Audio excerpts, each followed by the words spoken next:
નમસ્કાર મિત્રો, આજે ઘણા બધા ગુજરાતના મોસ્ટ ઇમ્પોર્ટન્ટ ન્યૂઝ આવી ગયા છે જે તમારે જાણવા ખૂબ જ જરૂરી છે. તો મિત્રો વિડીયોમાં અંત સુધી બન્યા રહેજો. તો મિત્રો પહેલાં વાત કરીએ વરસાદની. તો ગુજરાતમાં વરસાદની મોટી આગાહી આવી રહી છે. મિત્રો છેલ્લા ઘણા દિવસોથી ગુજરાતમાં કાળઝાળ ગરમી પડી રહી છે. અમદાવાદ, રાજકોટ, વડોદરા અને સુરત સહિતના શહેરોમાં તાપમાન 40 ડિગ્રી આસપાસ પહોંચી ગયું છે. મિત્રો આ દરમિયાન હવામાન વિભાગે રાહતના સમાચાર આપ્યા છે. હવામાન વિભાગના જણાવ્યા અનુસાર મિત્રો દક્ષિણ ગુજરાત, સૌરાષ્ટ્ર અને કેટલાક મધ્ય ગુજરાતના વિસ્તારોમાં આગામી દિવસોમાં ગાજવીજ સાથે વરસાદ પડી શકે છે.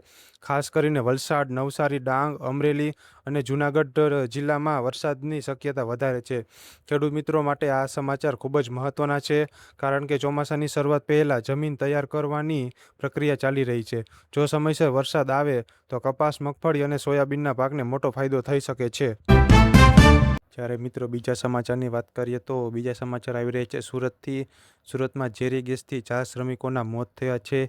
એક ઔદ્યોગિક વિસ્તારમાં આવેલી ફેક્ટરીમાં ટેન્ક સાફ કરવા ઉતરેલા 4 શ્રમિકો ઝેરી ગેસની ઝપટમાં આવી ગયા. પ્રાથમિક માહિતી મુજબ ટેન્કની અંદર ગેસનું પ્રમાણ વધારે હોવાથી શ્રમિકો બેભાન થઈ ગયા. બચાવ કામગીરી હાથ ધરવામાં આવી હતી, પરંતુ 4 શ્રમિકોને બચાવી શકાયા નહીં. આ ઘટનાએ ફરી એકવાર ઉદ્યોગોમાં સુરક્ષા નિયમો અંગે ગંભીર પ્રશ્નો ઊભા કર્યા છે. કામદારોના પરિવારજનોએ જવાબદારો સામે કડક કાર્યવાહીની માંગ કરી છે. જ્યારે મિત્રો આગળ વાત કરીએ તો મહીસાગર જિલ્લામાં એક અનોખો અને ચોંકાવનારો કેસ સામે આવ્યો છે. લગ્નના માત્ર 4 દિવસ બાદ નવવિવાહિત દુલ્હન ઘરેથી સોનાના દાગીના અને રોકડ રકમ લઈને ગાયબ થઈ ગઈ હોવાનું પરિવારનું કહેવું છે. પરિવારના જણાવ્યા મુજબ અંદાજે 5 લાખ રૂપિયાથી વધુની કિંમતના દાગીના અને રોકડ સાથે દુલ્હન ફરાર થઈ છે. પોલીસે ફરિયાદ નોંધાવી તપાસ શરૂ કરી છે. આ ઘટના પછી સમગ્ર વિસ્તારમાં ચર્ચા શરૂ થઈ ગઈ છે. પોલીસ તપાસ કરી રહી છે કે આ કોઈ પૂર્વ આયોજિત ઠગાઈ તો નથી ને.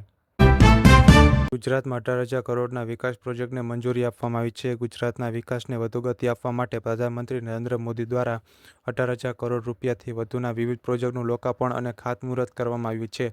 આ પ્રોજેક્ટમાં રોડ, રેલવે, પાણી પુરવઠો, ઇન્ફ્રાસ્ટ્રક્ચર અને ઔદ્યોગિક વિકાસ સંબંધિત આયોજનોનો સમાવેશ થાય છે. સરકારનું માનવું છે કે આ પ્રોજેક્ટો રાજ્યમાં રોજગારી વધારશે અને આર્થિક વિકાસને નવી દિશા આપશે. વિશેષજ્ઞોનું કહેવું છે કે આગામી 5 વર્ષમાં આ પ્રોજેક્ટોની સીધી અસર ગુજરાતની અર્થવ્યવસ્થા પર જોવા મળશે. અમદાવાદમાં ટ્રાફિક માટે મોટા નિર્ણયો લેવામાં આવી રહ્યા છે. અમદાવાદ શહેરમાં વધતી ટ્રાફિક સમસ્યાને ધ્યાનમાં રાખીને એએમસી અને ટ્રાફિક પોલીસે મહત્વપૂર્ણ નિર્ણય લીધો છે. ઇસ્કોન 4 રસ્તાથી કેડી હોસ્પિટલ સુધીના માર્ગને ઝીરો ટોલરન્સ ઝોન જાહેર કરવામાં આવ્યો છે. હવે અહીં ગેરકાયદેસર પાર્કિંગ, દબાણ અને ટ્રાફિક નિયમોનો ભંગ કરનાર સામે તરત કાર્યવાહી કરવામાં આવશે. ઉપરાંત શહેરના અનેક ટ્રાફિક સિગ્નલ દૂર કરીને ટ્રાફિક વ્યવસ્થા વધુ સરળ બનાવવાની યોજના છે. આ નિર્ણયથી રોજિંદા ટ્રાફિક જામમાં ઘટાડો થાય તેવી આશા વ્યક્ત કરવામાં આવી રહી છે. ગુજરાતના નવા ડીજીપીએ સંભાળ્યો કાર્યભાર. ગુજરાત પોલીસના નવા વડા તરીકે જીએસ મલિકે આજે સત્તાવાર રીતે કાર્યભાર સંભાળ્યો છે. તેઓએ કાયદા અને વ્યવસ્થાને વધુ મજબૂત બનાવવા, સાયબર ક્રાઇમ સાથે કડક કાર્યવાહી અને મહિલાઓની સુરક્ષા પર ભાર મૂક્યો છે. જીએસઆરટીસીમાં હજારો ભરતીની તક. ગુજરાતમાં બેરોજગાર યુવાનો માટે સારા સમાચાર છે. જીએસઆરટીસી દ્વારા હજારો ડ્રાઈવર અને કંડક્ટરની જગ્યાઓ માટે ભરતી પ્રક્રિયા શરૂ કરવામાં આવી છે. માત્ર ડ્રાઈવર માટે 4,599 જગ્યાઓ જાહેર કરવામાં આવી છે. આ ભરતીથી રાજ્યના હજારો યુવાનોને રોજગારીની તકો મળશે. મિત્રો ઓનલાઈન ઠગાઈના કેસમાં વધારો જોવા મળી રહ્યો છે. ગુજરાતના એક ભક્તને મંદિરના નામે મોકલાયેલી નકલી લિંક દ્વારા 18,000 રૂપિયાની છેતરપિંડી કરવામાં આવી છે. સાયબર ગુનેગારો હવે ધાર્મિક લાગણીઓના પણ ગેરલાભ ઉઠાવી રહ્યા છે. પોલીસે લોકોને માત્ર અધિકૃત વેબસાઇટ પર જ ચૂકવણી કરવાની સલાહ આપી છે. મિત્રો આગળ વાત કરીએ તો ગુજરાતના ડેમોમાં પાણીનો જથ્થો ચિંતાજનક સ્તરે પહોંચી ગયો છે. મિત્રો ચોમાસું હજી સત્તાવાર રીતે શરૂ થયું નથી, ત્યારે ગુજરાતના અનેક ડેમોમાં પાણીનો જથ્થો સતત ઘટી રહ્યો છે. રાજ્યના 200થી વધુ ડેમોમાં સરેરાશ સંગ્રહ લગભગ 40થી 45% આસપાસ હોવાનું જાણવા મળ્યું છે.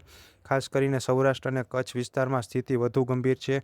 રાજકોટ, જામનગર, મોરબી અને દેવભૂમિ દ્વારકા જિલ્લાના કેટલાક વિસ્તારોમાં જો વરસાદ મોડો આવશે તો પીવાના પાણીની સમસ્યા ઊભી થઈ શકે છે. આ સમાચાર ખેડૂતો અને સામાન્ય નાગરિકો બંને માટે મહત્વપૂર્ણ છે, કારણ કે પાણીનો સીધો સંબંધ ખેતી, પશુપાલન, રોજિંદા જીવન સાથે છે. જ્યારે મિત્રો આગળ વાત કરીએ તો બનાસકાંઠામાં ડ્રગ્સ કેસમાં પ્રોફેસરની ધરપકડ કરવામાં આવી છે. મિત્રો ગુજરાતમાં નશાના વેપાર વિરુદ્ધ પોલીસ સતત કાર્યવાહી કરી રહી છે. આ દરમિયાન બનાસકાંઠામાં એક ચોંકાવનારો કેસ સામે આવ્યો છે. પોલીસે હિમડી ડ્રગ્સ સાથે એક ગોલ્ડ મેડેલિસ્ટ પ્રોફેસરની ધરપકડ કરી છે. પ્રાથમિક તપાસમાં જાણવા મળ્યું છે કે આરોપી લાંબા સમયથી આ ગેરકાયદેસર પ્રવૃત્તિઓ સાથે સંકળાયેલો હોઈ શકે છે.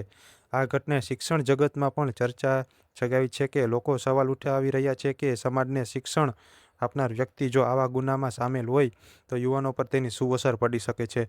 પોલીસ હવે આરોપીના સંપર્કો અને સમગ્ર નેટવર્કની તપાસ કરી રહી છે. જ્યારે મિત્રો હવે આગળ વાત કરીએ તો મહેસાણામાં સડેલી કેરીનો મોટો જથ્થો ઝડપાયો છે. ઉનાળાની સિઝનમાં કેરીની માગ વધતી હોય છે, પરંતુ મિત્રો મહેસાણામાં ફૂડ સેફ્ટી વિભાગે જે કાર્યવાહી કરી છે તે સાંભળીને તમે પણ ચોંકી જશો. દરોડા દરમિયાન જીવાતવાળી સડેલી અને ફૂગ લાગેલી કેરીનો મોટો જથ્થો ઝડપાયો હતો. જ્યાં મિત્રો તપાસમાં જાણવા મળ્યું છે કે આ કેરીનો ઉપયોગ જ્યુસ અને અન્ય ખાદ્ય વસ્તુઓ બનાવવા માટે થવાનો હતો. મિત્રો ડૉક્ટરના જણાવ્યા મુજબ આવી વસ્તુઓના સેવનથી ફૂડ પોઈઝનિંગ, પેટના રોગો અને ગંભીર ચેપ લાગી શકે છે. આ ઘટના પગલે ફૂડ વિભાગે રાજ્યભરમાં ચેકિંગ અભિયાન વધુ કડક બનાવ્યું છે. મિત્રો હવે આગળ વાત કરીએ તો ગુજરાતમાં સાયબર ક્રાઇમના કેસમાં વધારો જોવા મળી રહ્યો છે. મિત્રો આજે ડિજિટલ યુગમાં સાયબર ક્રાઇમ્સ સૌથી મોટો ખતરો બની રહ્યો છે. ગુજરાતમાં તાજેતરમાં છેલ્લા કેટલાક મહિનામાં ઓનલાઈન છેતરપિંડીના કેસોમાં નોંધપાત્ર વધારો થયો છે. નકલી bank call, fake link, investment scheme અને સોશિયલ મીડિયા ફ્રોડના કારણે લાખો લોકો નુકસાન ભોગવી રહ્યા છે. તાજેતરમાં મંદિરના નામે મોકલાયેલી લિંક દ્વારા એક વ્યક્તિ પાસેથી રૂપિયા પડાવી લેવામાં આવ્યા હતા. સાયબર સેલે લોકોને ઓટીપી, બેંક ડિટેલ્સ અને અજાણી લિંકથી સાવચેત રહેવા અપીલ કરી છે. જ્યારે મિત્રો આગળ વાત કરીએ તો ગુજરાતમાં શિક્ષણ ક્ષેત્રે નવી શરૂઆત થઈ રહી છે. રાજ્યમાં નવા શૈક્ષણિક સત્રની શરૂઆત થઈ છે.